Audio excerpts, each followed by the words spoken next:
Hello, everybody. This is Claire from Girls That Make. We have Chloe Condon, and I love Hi. Chloe Condon from Twitter. So let me tell you more about her, and then we're going to have a great discussion today.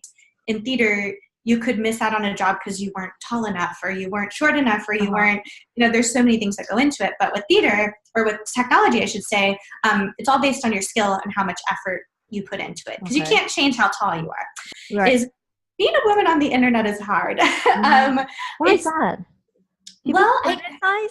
I think that, we are so used to seeing male engineers who typically are wearing a t-shirt and have a beard. And one of those t-shirts. Yeah. There is sort of a cookie cutter thing. But I've been in situations where people have commented on how pale I am.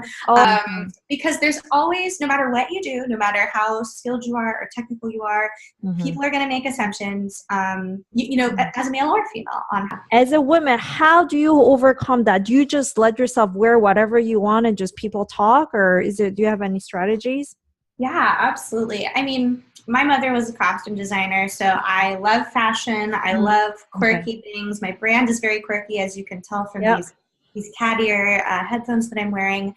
And I really embrace that. And I think there is this tempting, when you do make the transition into technology, or if you are in technology, to kind of blend into all the style that people around you wear, and that's usually a hoodie or a vest, a puffy vest, or something like that, or a tech branded t-shirts, backpacks, which is fine if that's who you truly are. But I actually get a lot of joy. So, this is the major topic I want to talk about with you today, because you speak internationally about, gender diversity or inequality in the tech world. When I was younger, I certainly did not see any female engineers. I mean, I didn't know anything about computer science, but when I pictured what an engineer was, I pictured men in lab coats with a hammer, putting together a computer.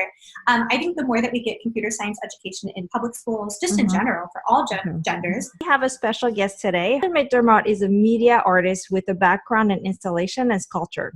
In her career, she produced props for films and large-scale public art works for other artists. She now applies her fabrication knowledge to electronic hardware. She received her BFA from Cornell University, and MFA, so Masters of Fine Art in Creative Media from City University of Hong Kong, and now she is pursuing her PhD in Electronics Art at Rensselaer Polytechnic Institute, RPI, in Brooklyn, New York. Right now, this website is underarmour.org, and there are a few things. Can we go into the personal space dress, and can you explain to us what it is? Sure. So the dress is sort of this, it's like a somewhat ridiculous object, because I wanted to be pretty over the top with it. It's got like a lace white shirt, which I've made, and a big Victorian-inspired collar.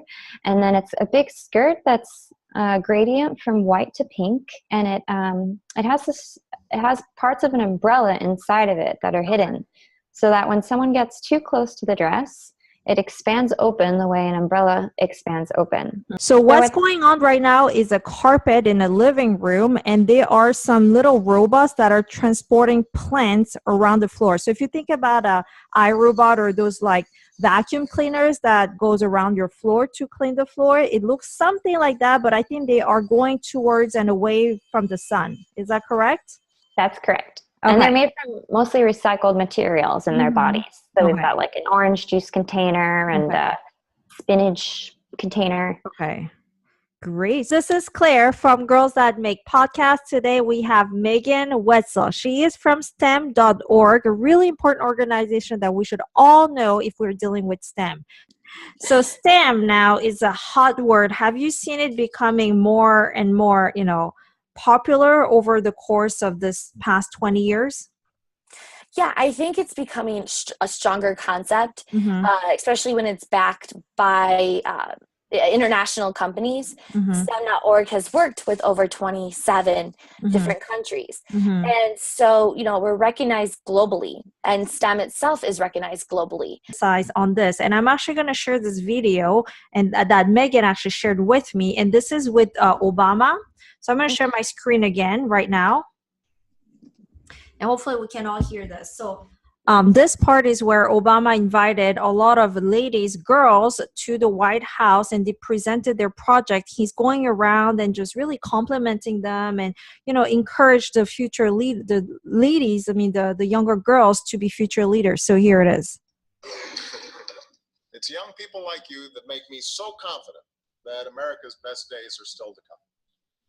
When you work and study and excel at what you're doing in math and science, when you compete in something like this, you're not just trying to win a prize today, you're getting America in shape to win the future.